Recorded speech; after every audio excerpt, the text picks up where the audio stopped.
All right, welcome to this session of the tutorial course here on Sonic Academy, where we will be going over some mixing and mastering.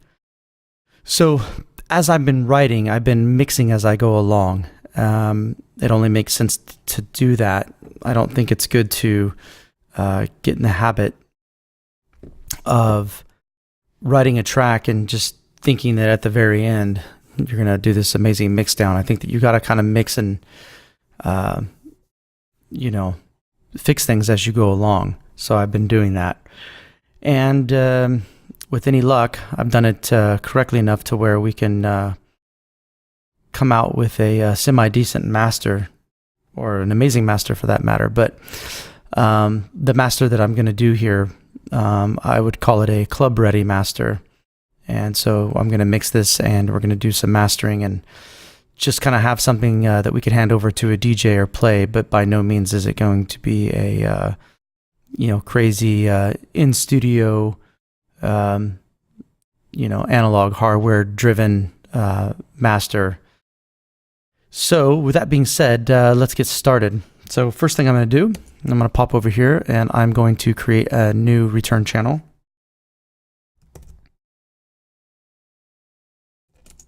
And this is going to be my pre-mix. This will be the channel that everything comes into that I control before going into the master. If there's any Logic users out there, you'll know exactly what this is. This is your pre-mix. So what I'd like to do here is grab Ableton's glue compressor. And a standard setting that I always like to use is this mastering, make it loud.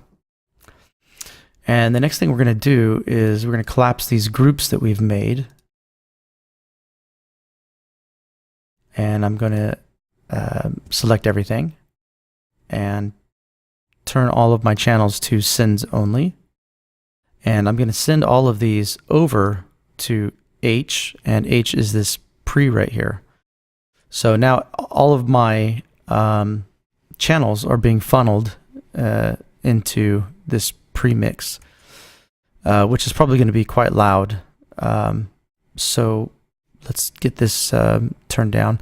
And this is basically a form of gain staging. So again, we find ourselves coming back to our 32 bar groove. But if you'll notice, this heat is only playing in 16 bars of the 32 bar groove now. So I'm just going to go ahead and collapse it, the loop locator, and I'm just going to loop basically the most exciting part of the track, where the track has the most going on, and I'm going to be doing my mixing and mastering from here. So let's go ahead and see how this is sounding at the moment.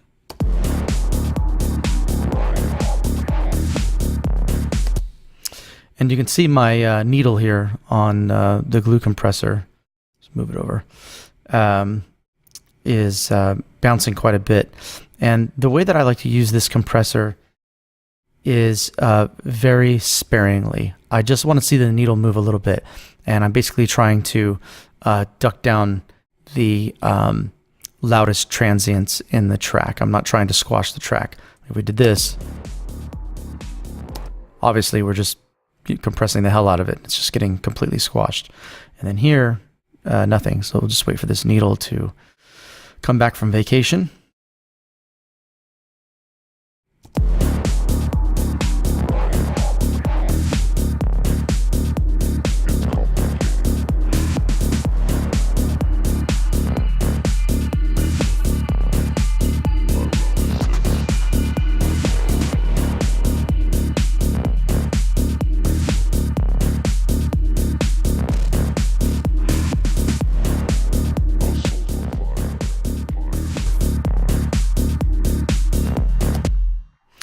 Okay, good.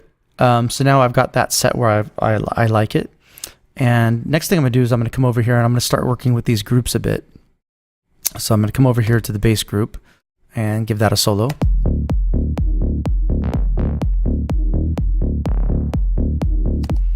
And one thing that's kind of been driving me nuts is this kick a bit.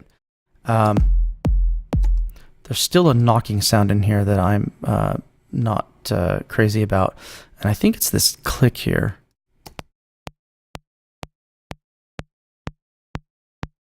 So I'm just going to bring it all the way down here like this and see how that sounds.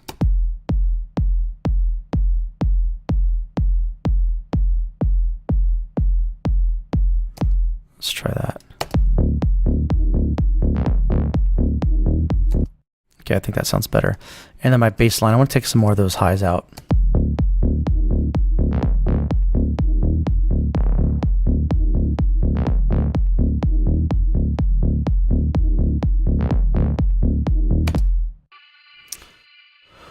Okay, cool.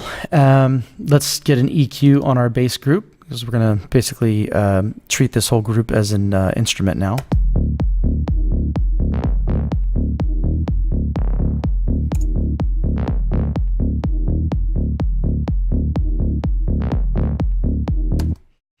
And I have a setting that I made just for my bass group, called bass group, appropriately enough, and let's apply some of that.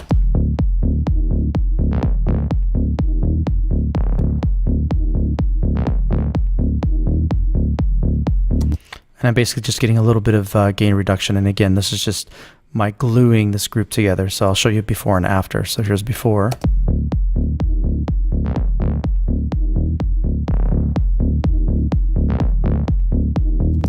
So just this simple little setting really helps the presence of this group. So let's hear how that sounds in the context of the track.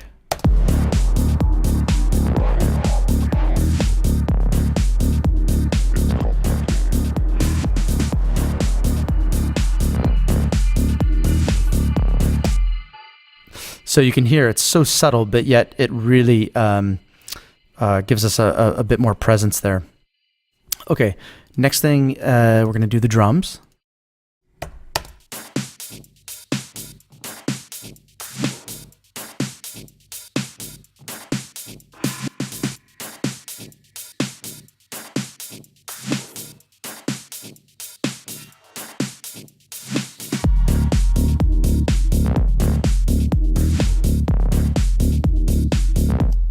Cool.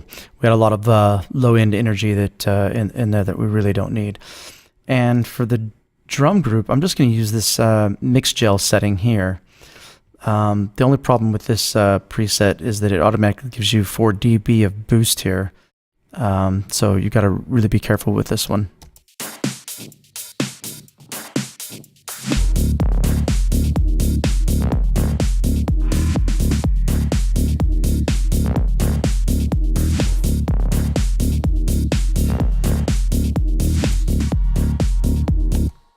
Oops, what happened there?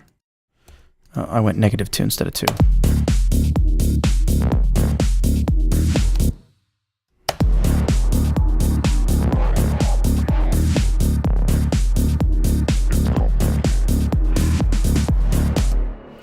Okay, sounds good to me. And now let's go to our sound design group.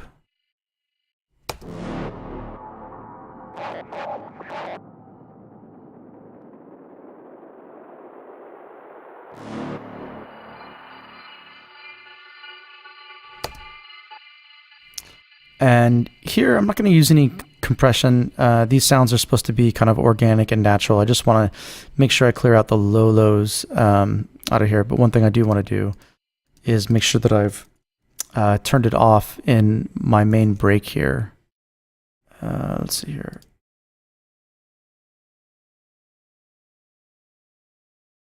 Why aren't you letting me turn this off? There we go. So off. Because that's where I have this seismic charge sound really doing some magic. All right, let's see how that sounds.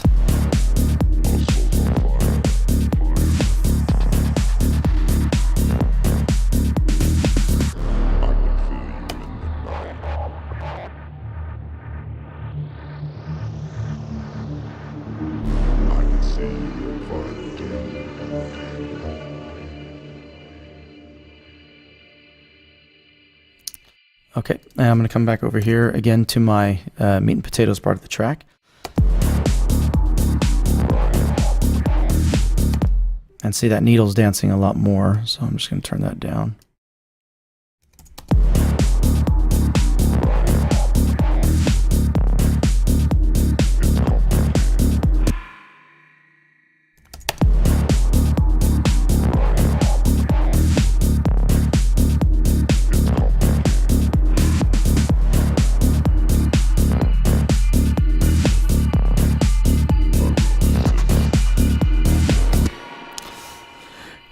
And I've inadvertently given us some good headroom. So I've come down on our premix here, and you can see that we're getting about 6 dB of headroom on the master fader here.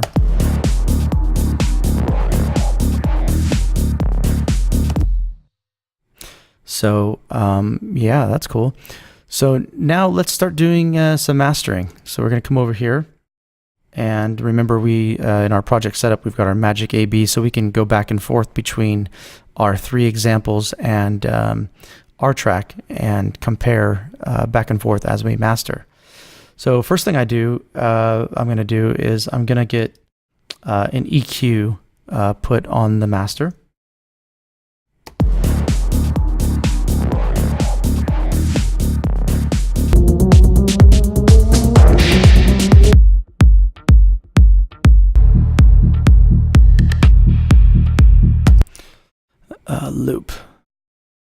Loop. Come on, there we go. Okay, so we have loop 1 here.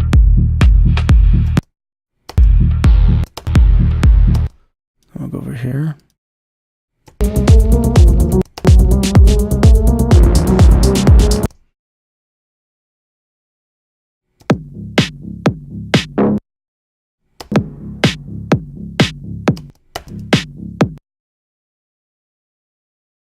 Why don't you play my loop?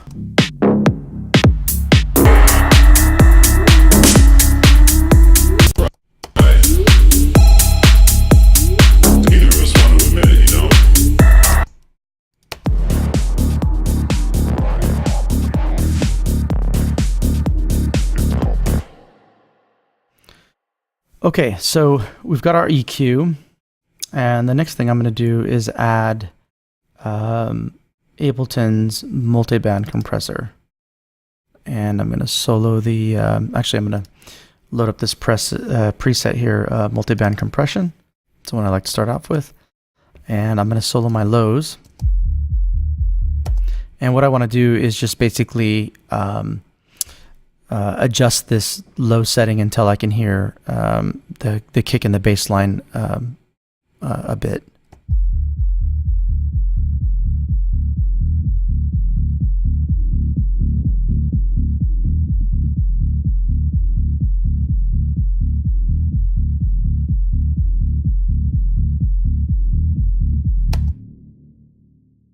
Okay, now what I like to do is come over to the mids. And I'll decrease the input here a little bit.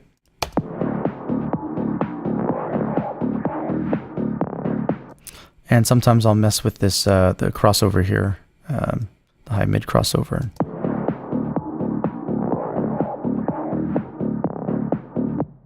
And now the highs. Again, lowering the input.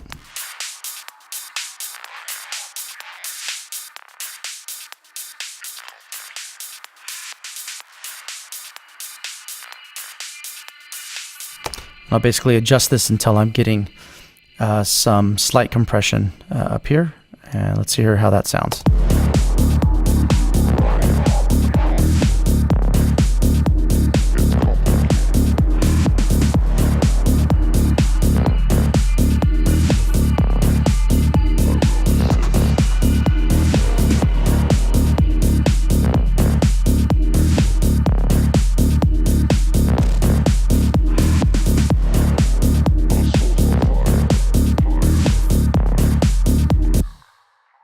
Okay, and I'm just done a little bit of EQ to my kick to help that come out a little bit more. So I might have gotten rid of a little bit too much of that pop, but it was kind of driving me nuts.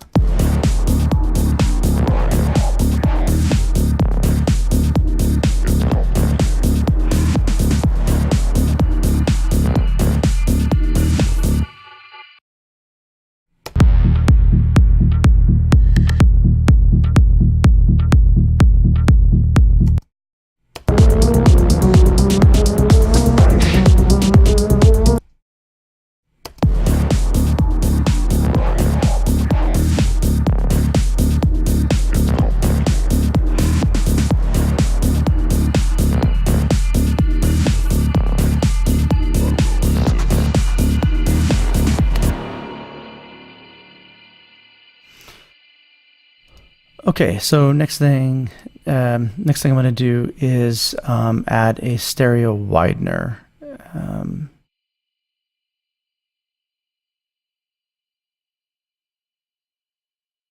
going to use the Synaxis here, and I'm going to choose a mono bass because I want to mono the bass.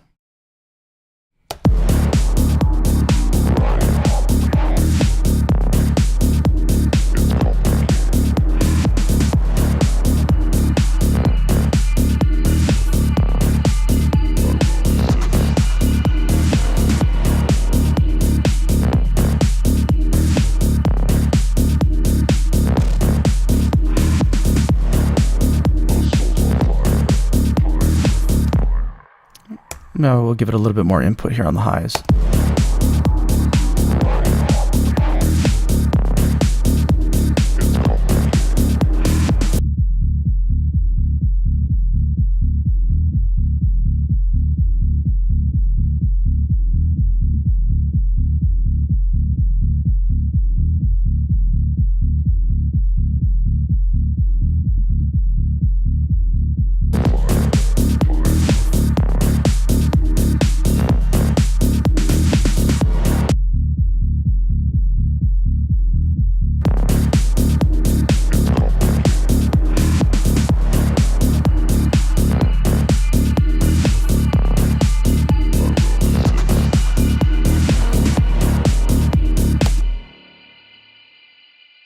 Okay, last I'm just going to grab a limiter here.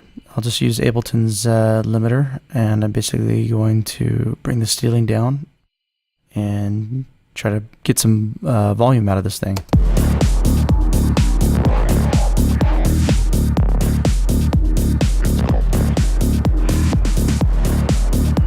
Oops.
If you've been watching since video 1, congratulations, you made it all the way to the end. If you just joined us, it's quite rude because you've missed almost the entire course. But we're glad you're here. Anyway, that's it. We've done it. We've built the track from scratch. We've done some mixing and mastering here at the end. We've got a good, just simple little mastering chain that we can deliver to a DJ to have them play in the club or show it to our friends or your mom, because we know your mom's your biggest fan, or your girlfriend. And it's been a pleasure to do this course for Sonic Academy. And let's go ahead and flip over and have one more listen to the entire track now that it's mastered.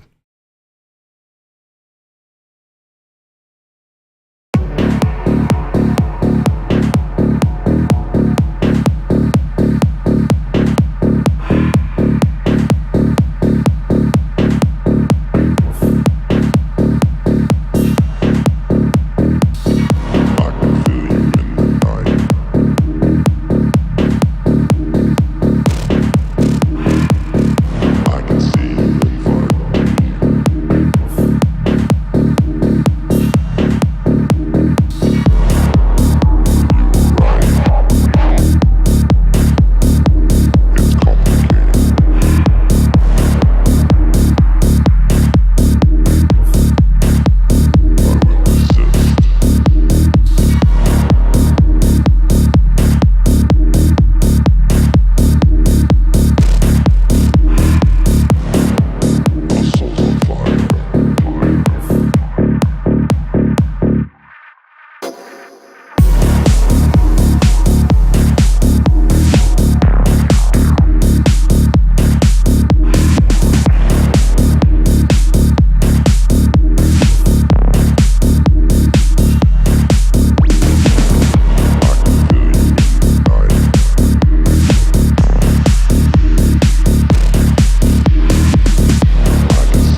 never be apart. Peace.